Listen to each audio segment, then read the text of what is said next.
Hello everyone, my name's Lex. Doing something a little bit different because later tonight we have um we're playing Lancer, which is a mecha um tabletop role playing game. I'll get a little bit more into it in a second. Um but we're playing that later. And I wanted to I feel like I probably should have done this a little bit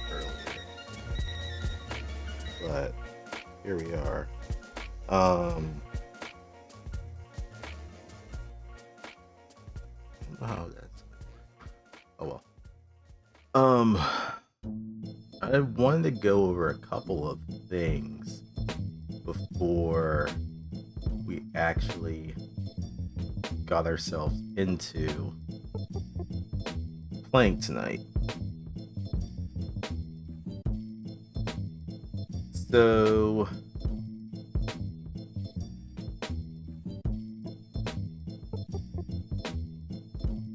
okay, that's a bit. Actually, hold on a second.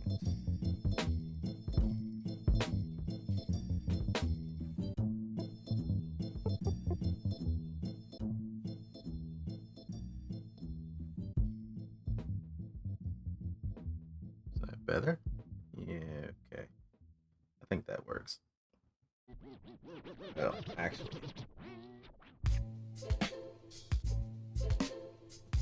I should adjust the screen. Yeah.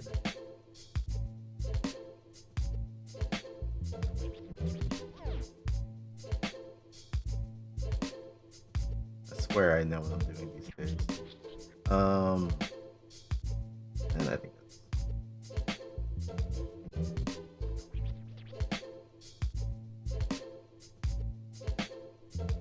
yeah, fuck it. That's gonna have to work.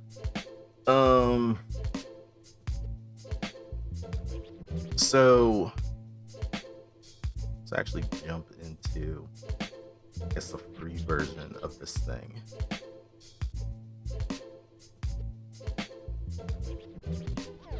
I'm not gonna go through the whole rule book.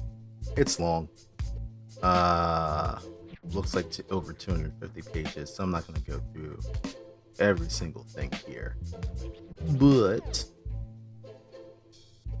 maybe just the initial basics, and then there's something else that's also kind of associated with it.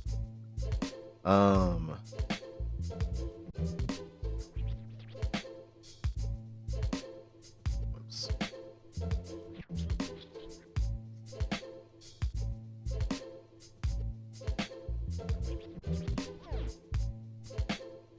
I guess we can go with this. I guess this is like the intro on content, discomfort, and Lancer.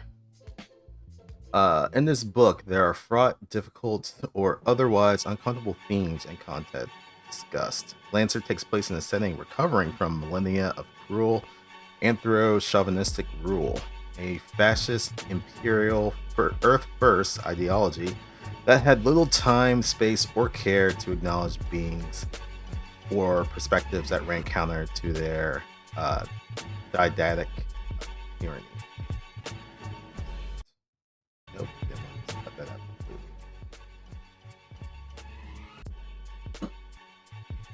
completely. We want to acknowledge that many phenomena and acts touched on in Lancer, slavery, exploitation, racism, direct pay, genocide, stealing of indigenous land, are real phenomena, are ongoing acts of injustice and cruelty, and are not simply fantasy or interesting devices to use in a role-playing game. The inclusion in Lancer is by no means a flippant choice intended to be read as endorsement or idle thought. We think it important also to acknowledge that both, I guess these are both the creators of the tabletop game, Tom and I are writing from the perspective of straight, cis, able-bodied men. When writing Lancer, we wanted to create a setting where humanity is, in the narrative present, at once in a state of utopia and working to affect it. We imagine that Union isn't burdened by the same cultural definitions of gender that oppress and malign so many people who live under the umbrella of capitalism and empire, and as such, there is a wide spectrum of expression and identity in union and among its constituent worlds. At the risk of enacting further violence by depicting worlds and cultures where there are progressive or discriminatory stances on gender baked in, we have decided to not codify in the rules how players may express themselves. Please do note that this absence of canonical definition is absolutely not meant to be read as exclusion, but is meant instead to avoid flattening all possible stories into one canon definition of what it means to be gender, transgender, non-binary, to have a body in Lancer. We encourage you to play your characters how you see them and consider them to be in canon. We hope that you create narratives and characters that stand against terrible abuses and prejudices. Lancer features no easy aliens to pass these transgressions upon, only other human beings. Humanity alone are the architects of terrible cruelties, but we are also the architects of better, more just futures and presents. Lancer is a game that involves war, combat, and facing the terrors of the galaxy, human-made or otherwise. But this does not mean a GM should force their players to encounter scenarios or content that could be triggering or harmful. If there is any canon assumption that would cause you or your players to feel unsafe or distressed, then it does not need to be included. We recommend utilizing the X card as a tool to establish boundaries if necessary.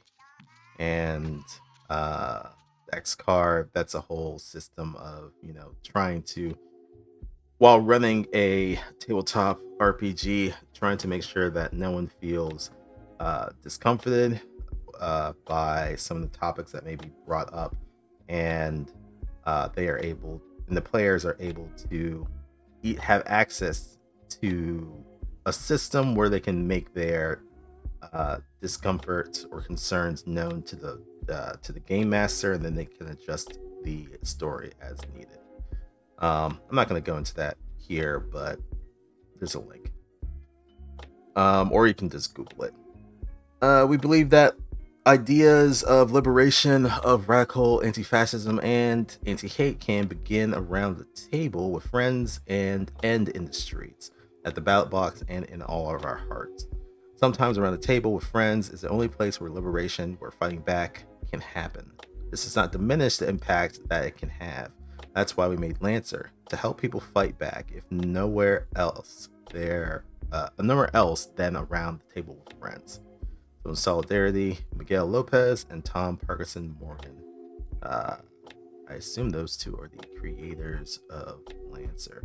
I haven't delved too deep into this.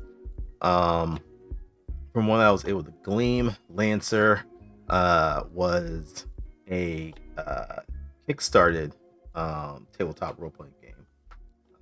So it went through the crowdfunding, got its funding, everything was made. I believe, if I understand correctly, it officially released in 2019, so it's been a couple of years, and people have been making homebrew content for it since then.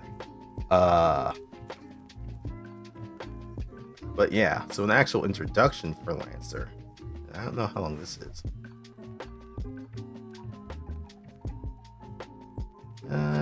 There's a little bit here. Alright, it is 5016 U, and the galaxy is home to trillions. At the core of humanity's territory, there is a golden age, but outside of this newly won utopia, the revolutionary project continues. You are a Lancer, an exceptional mech pilot among already exceptional peers, and you live in a time where the future hangs as a spinning coin at the apex of its toss. The fall is coming, and how the coin lands is yet to be determined.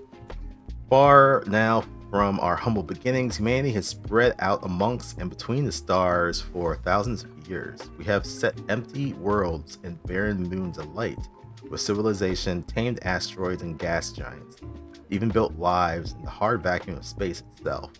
We have taken root in our arm of the Milky Way. Life, in its infinite diversity, thrives and expands. For some, life in this time is as a river, forever moving, with land and time of their birth left somewhere far behind. For most, life is spent on our home world, moon, or station, linked to the rest of humanity via fantastic technologies or isolated to the politics, stories, and histories of their own lands. The trillions that make up humanity live, for the most part, as you and or I do. But wonders tie the universe, tie the galaxy together in this age, connecting all worlds in blank space, an unknowingly vast and strange plane parallel to the one in which we live, pierced by blank gates that allow us to travel with speed and safety. Thanks to these massive star-bound doors, every corner of space is open to the daring. These portals are common wonders. Thousands of ships travel through them every day, seeking trade, migration, travel, war, and myriad other aims. Filling the likely void in this OmniNet, a data sharing network built off the link that connects every computer, every server, everything to everything else. OmniNet is much more than a way to send messages or a means for people on far-flung worlds to read the galaxy's news. It overlays all human communications, facilitating government, industry, culture, and realms more esoteric still. Data is the new wealth, and the OmniNet means that all wealth can be shared. The form that wealth is mana, uniting the disparate nations of the human diaspora, or diaspora, outside the core. Mana is the universal currency accepted by every market on every planet. When a galaxy's wealth of raw resources are available for exploitation, a community's wealth comes from both its past and its potential. The vast mass of humanity is administered by a single sprawling government, Union, the galaxy or galactic homogeny. Luna and Mars, Mercury and Venus, Saturn, Jupiter, Neptune, and Uranus. Phobos and Deimos, Io, Europa, Ganymede, and Callisto. Titan and Enceladus. These worlds strung in their orbit around Sol are the diadem atop which Cradle rests, the seat of Union's power and humanity's ancient heart. From Cradle, Union controls the three levers of the galaxy: the Blink Gates, the OmniNet, and Mana. Without these levers and without Union, the galaxy would fall into chaos. Union is a new kind of utopia, a new state, communal and post-capital, for a new humanity. Union was born from the ashes and ice of the fall, the collapse that felled all humanity, boiling Cradle and withering her colonies entirely. Though it has been thousands of years since Union was founded and thousands more since the fall, new humanity knows only one truth among 10,000 unknowns. If we were to survive, we must come together in solidarity and mutual aid. Despite Union's conviction, and despite its successes so far, the sheer size of this collective project is daunting. Union is distant to most people, fictionalized in OmniNet dramas and novels, dreamed about by children and wanderers, hailed as the promised kingdom or damned as the pit by religions across the galaxy. For all its authority, Union prefers to rule from a distance. Few have ever seen one of Union's administrators, let alone suffered one of its naval campaigns. For those who have never seen its flag, Union is all but a myth.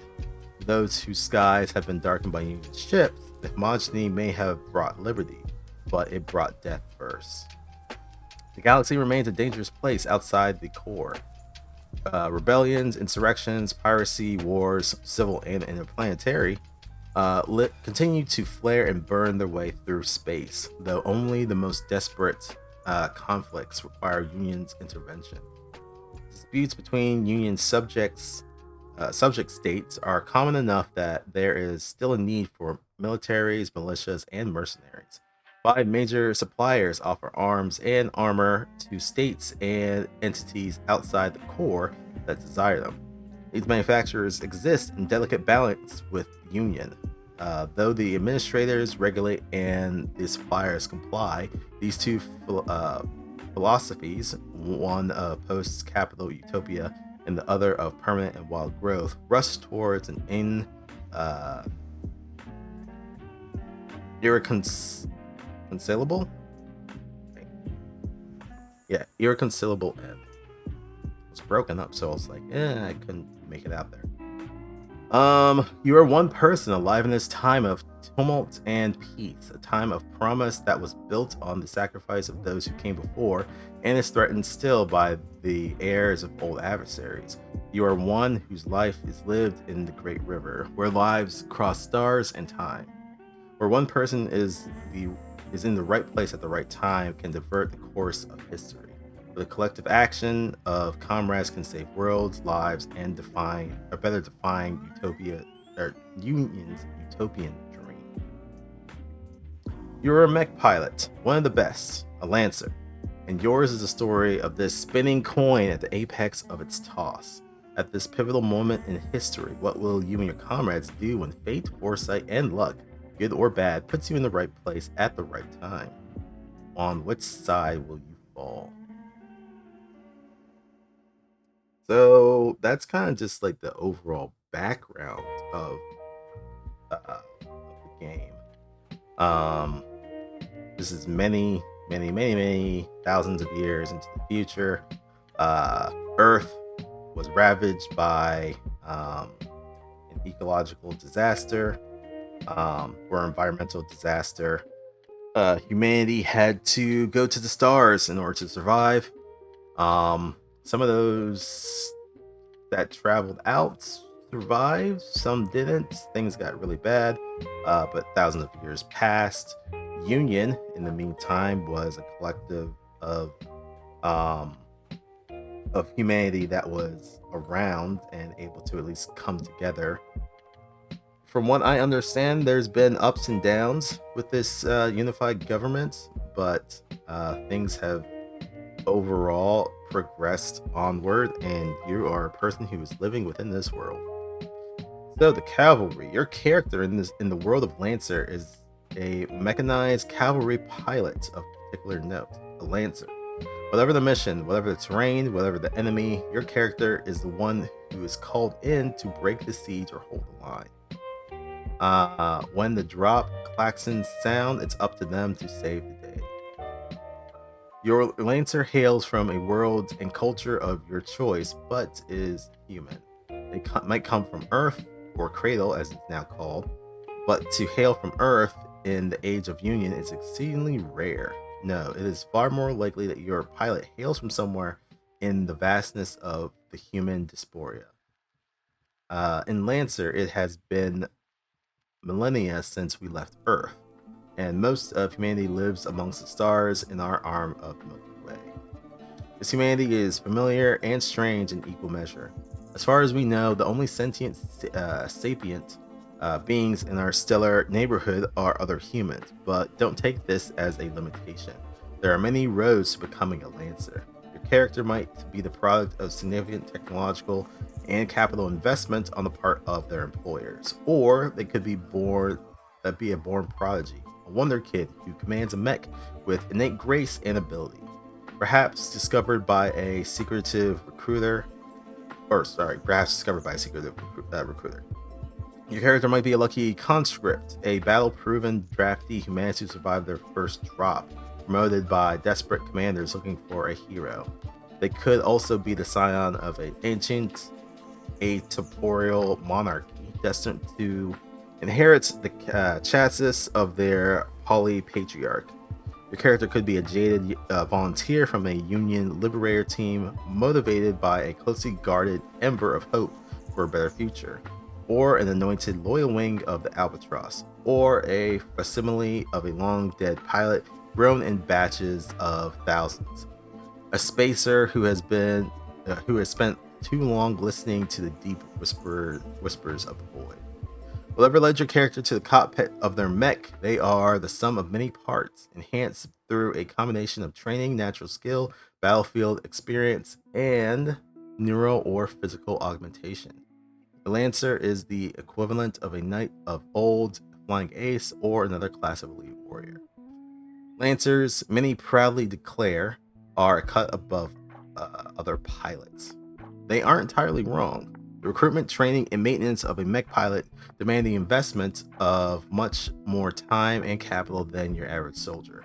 To operate a mech at peak efficiency, a pilot needs extensive physical and mental training, or advanced and expensive psychological and ontological augmentations. Washout and injury rates are high thanks to the demanding training process, but at a high bar is necessary. Once a candidate attains their final certifications and ships out on their first posting, they face only the most dangerous missions. Mechs aren't sent in to keep the peace, they're sent in when all other options have failed. Your character, Lancer, represents the best of this exceptional core. Remember, whatever their history, your pilot is ultimately human. They are just as flawed as the rest of us, just as perfect. Pilots are heroes and villains, brave souls and cowards, lovers and fighters, all.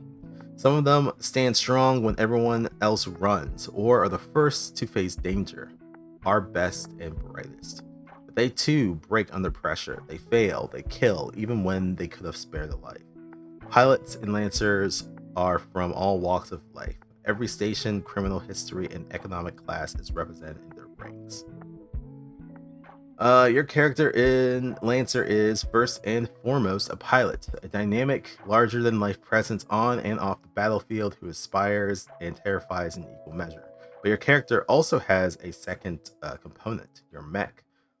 Though you can define their identity separately, pilot and mech are two parts of the same whole. First section of this book, page 16, walks you through building pilots and mechs. The second option, mission, uptime, and downtime, page 38, is about narrative play, choosing missions, and playing during downtime. Third section, mech combat, page 56, is about fighting in and with mechs. The fourth section is the compendium, page 86, in which all character options can be found. All right. Now for the actual game part of this. What you need. This game uses two sorts of dice: 20-sided dice, d20s, and 6-sided dice, d6s. You roll these dice to determine the outcome of uncertain situations, such as firing a weapon, hacking a computer, or climbing a sheer cliff face. When the rules call for you to make a roll, it will also tell you how many dice to roll. For example, 1d20 means you roll a single d20, whereas 2d6 means you roll 2d6s. Pretty basic tabletop stuff. Sometimes the rules will call for you to roll 1d3. That's just a shorthand way of saying you should roll a d6 and have the results rounded up. When you're called on to roll a d3, a result of 1 and 2 on a d6 equals 1, 2, or 4.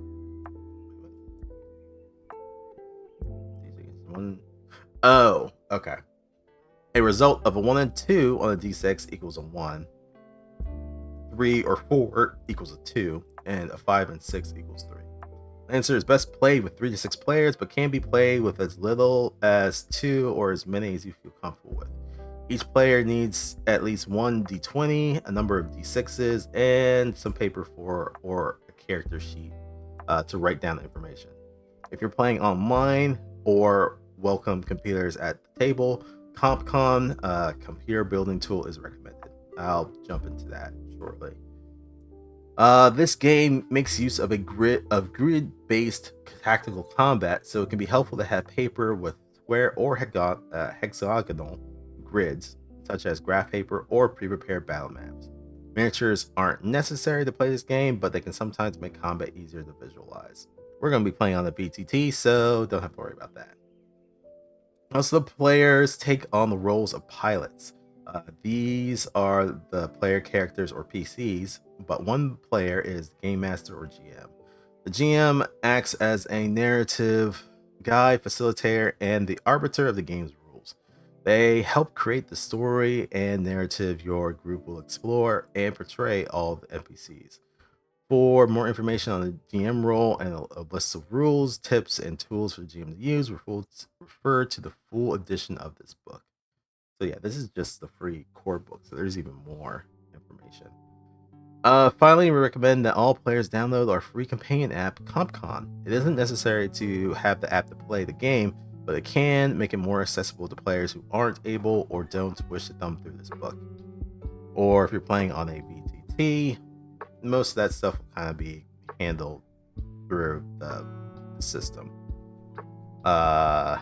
Golden rules. 2 golden rules to remember when playing Lancer. 1. Specific rules override general statements and rules.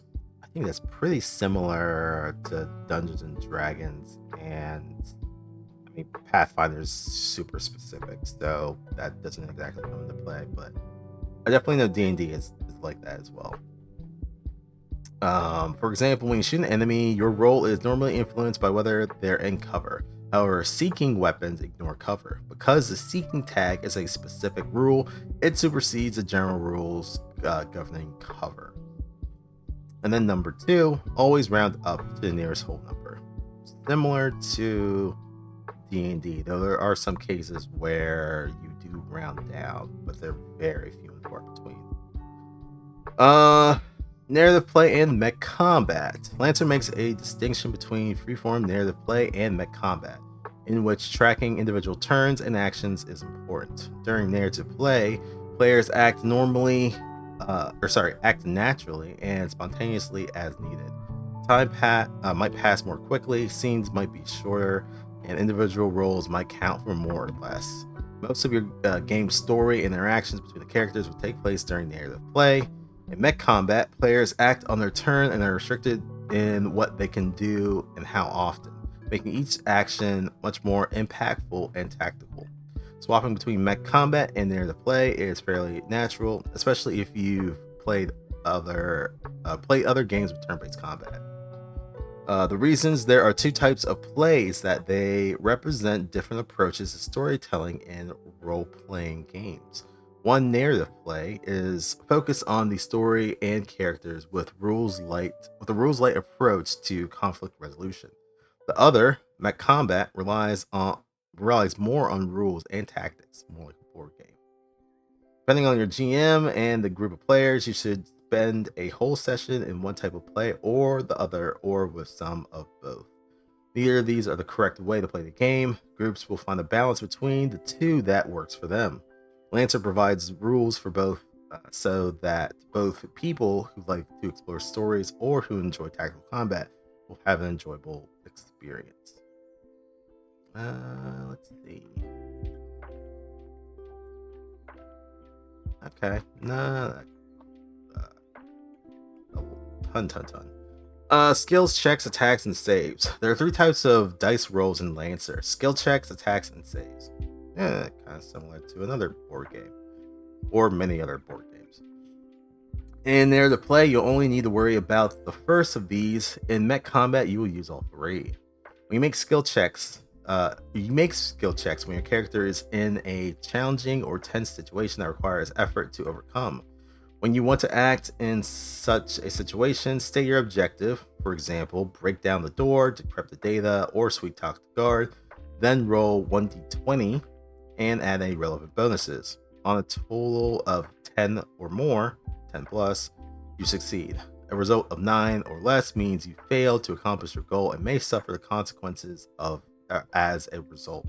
Although the GM can't change the target number, 10, they have access to several tools that are explained later, pages 45 to 47, such as declaring a skill challenge or deciding that your action is difficult or risky.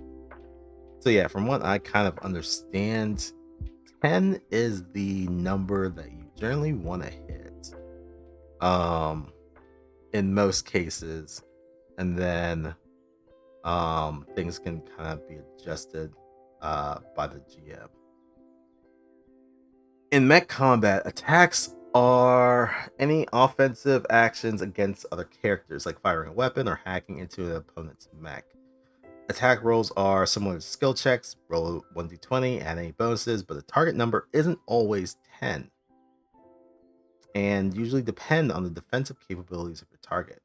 For an attack to be successful, it needs to equal or exceed the target's defense. Successful hits are described, successful attacks are described as hits. So if the rules tell you that an effect happens on hit, that means it takes place when you make a successful attack.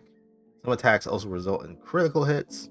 On a roll of 20 plus, you perform a critical hit, which allows you to deal more damage or sometimes trigger extra effects. Although there are different types of attacks, including range, melee, and tech attacks, they all use the same basic rules described here. Lastly, saves are rolls made to avoid or resist negative effects in mech combat. You might roll a save to prevent a hacker wrecking your systems, to avoid being blinded by a flash grenade, or to dive away from an explosion. To save, you roll 1d20 and add any bonuses, but the target number can differ from 10 as it can with attacks. The target number for a save usually depends on the abilities of the attacker. If you equal or exceed this number, you succeed. If your roll is lower, you fail.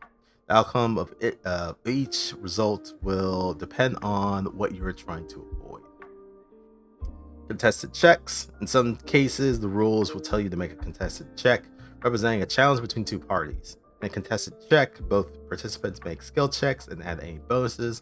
Whoever has the highest result wins. If the result is a tie, the attacker, the one who initiated the contest, wins. You might make contested checks in both narrative play and mech combat. Choosing to fail. You may always choose to fail a skill check or save. You might do this if an ally is trying to help you out, or even just because you think failing would create a more interesting story. I mean that's always possible.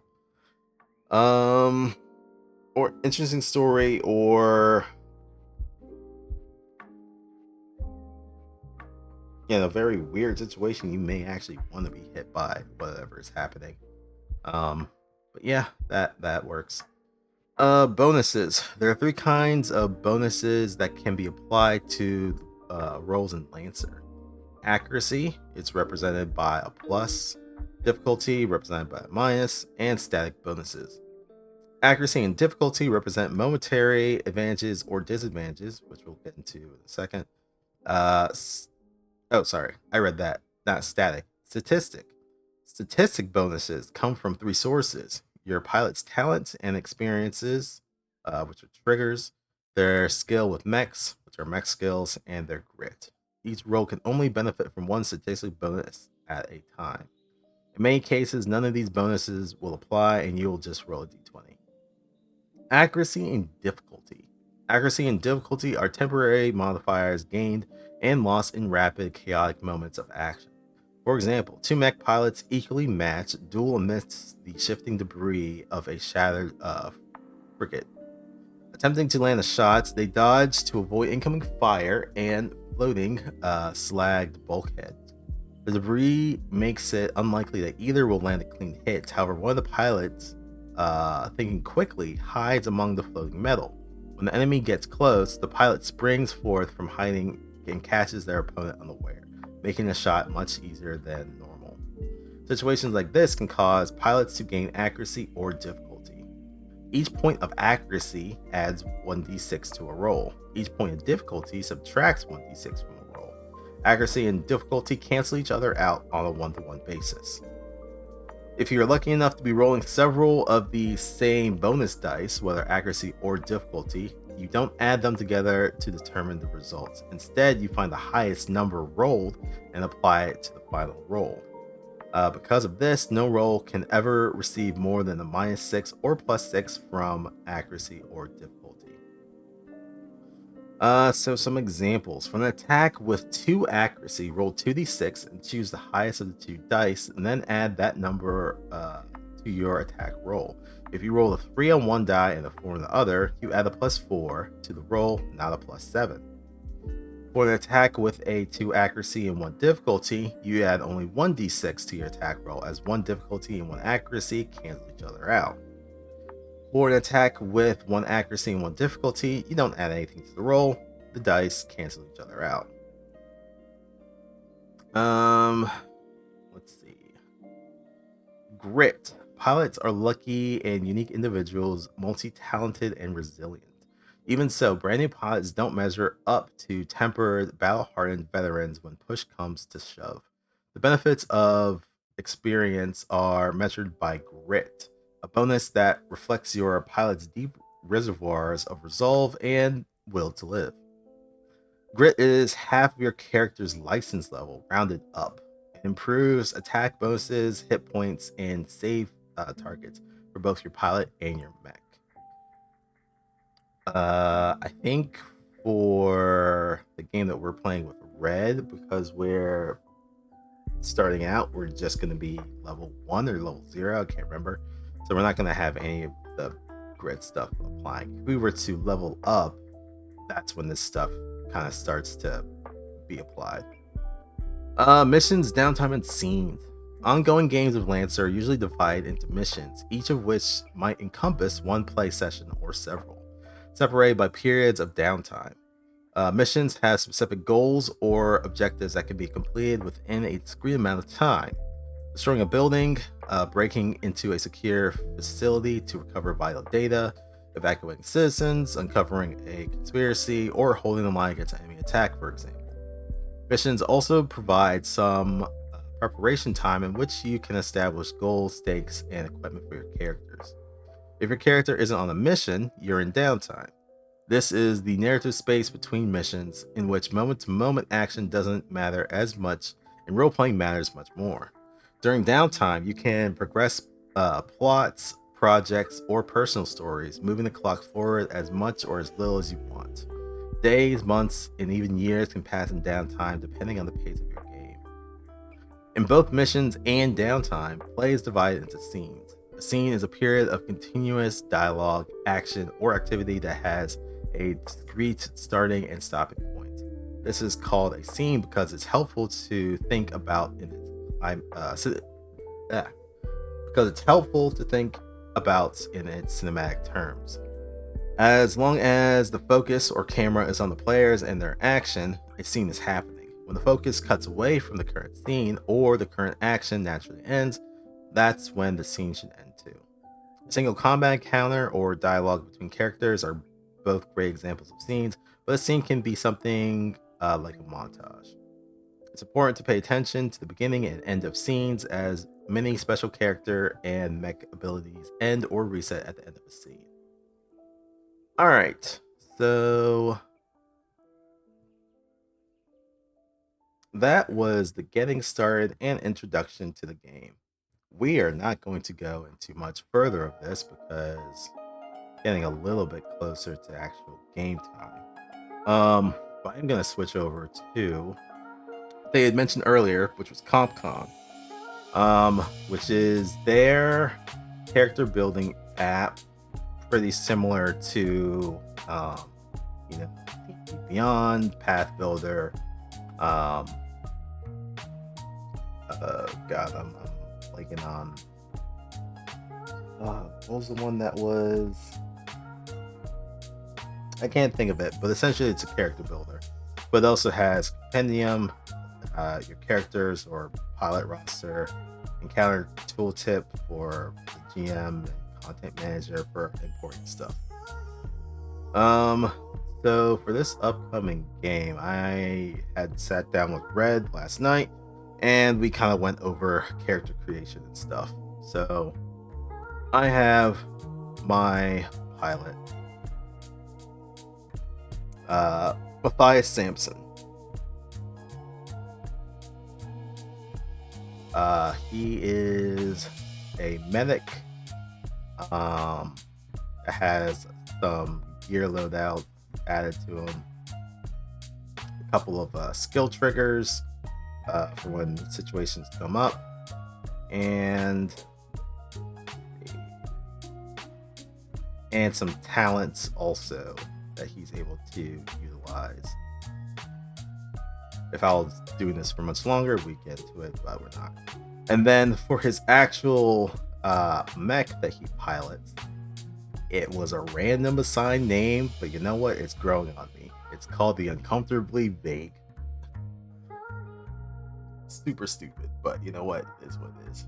But yeah, so he is in a General Massive Systems, which I think is one of the mech suppliers in the world, GMS. And theirs is an Everest. Let's see.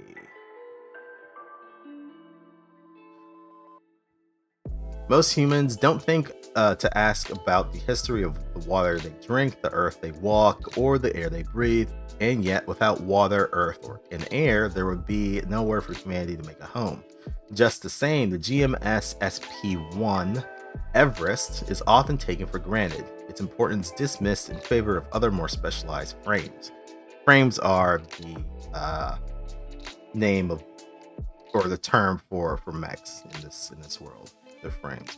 A plain, unpretentious mech, defined by simple lines, functional grace, universal compatibility, and sturdy bulk. The Everest is as fundamental to the modern mechanized chassis as the natural world is to human life. The Everest isn't the most specialized mech, but it is the backbone of our expansion imperative. From its shoulders, humanity steps. Prior to GMS's official adoption of the name Everest, Everest was the used name given to the frame by its pilots.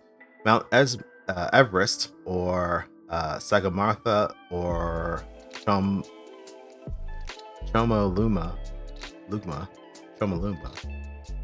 I think those are two other mechs that were available for character creation, but I didn't pick them. As it is called in older human tongues, is the tallest mountain on Cradle, though not the most prominent peak in known space, nor even the greatest in Cradle's star system. Yet pilots across the galaxy call their SP-1s by that ancient name. Why? The sentimental answer is that the name the name is a reminder of what was once the limit of human endurance, once the height of human achievement. To reach Everest summit was to defy institutions behind the individual. To defy death and stand atop the world. The culmination of months, even years of training, investment, and hard work. Reaching the peak was also a triumph of the people, systems, and institutions behind the individual. The triumph too often left unacknowledged or deliberately erased. And then there's two words. Don't feel like pronouncing them. Even before the fall, when the massive bolts were built, some names, some stories were given priority over others. The real story behind the Everest name is likely much less deliberate. Somewhere along the lines, a newly graduated pilot, frustrated by GMS's plain naming conventions, painted Everest across the flank of their SP-1. Maybe it was a call sign, maybe it represented the pride they felt at success. Either way, the name stuck. Others adopted the name, and over 5 centuries it grew to become the unofficial designation of the SP-1 chassis. Veteran pilots may never return to the Everest after moving on, but they'll always remember reaching the first summit, the mountaintop where they proved they could plant their own flag at the peak of the world. Everest, you'll never forget it. So, Everest is pretty much your bread and butter of all the frames that are there. And because specifically from Everest, it has 2 traits assigned to it that it can use. Once per scene, they can use initiative. The Everest may take any quick action as a free action, and those things will be quick actions will be explained when we're actually playing. Very shortly, actually, now I look at the time. And then replaceable parts. While resting, the Everest can be repaired at a rate of 1 repair per 1 structure damage instead of 2 repairs. We have mech attributes. There are different stats. Their size. Their core systems, which is essentially their ultimate ability. Which, if I understand correctly, can only be used once per long rest, more or less. They can use this ability and it will be active for that whole scene, if I'm not mistaken. And then equipment loadouts. You have your main mounts, your flex mount, and your heavy mounts, and then you can have different configurations of those things that are built into those systems. Those are also special abilities or equipment that you can have built into your frame, um, that are usable, and depending on how your pilot was built out, that can affect how many of those ability uses you have. So yeah, this is my guy, Matthias Sampson, call sign Alchemist, who is going to be piloting the Uncomfortably Vague. And unfortunately, we kind of are running out of time here. The one thing I did want to get to at some point, I may just do this on another stream, honestly. Um,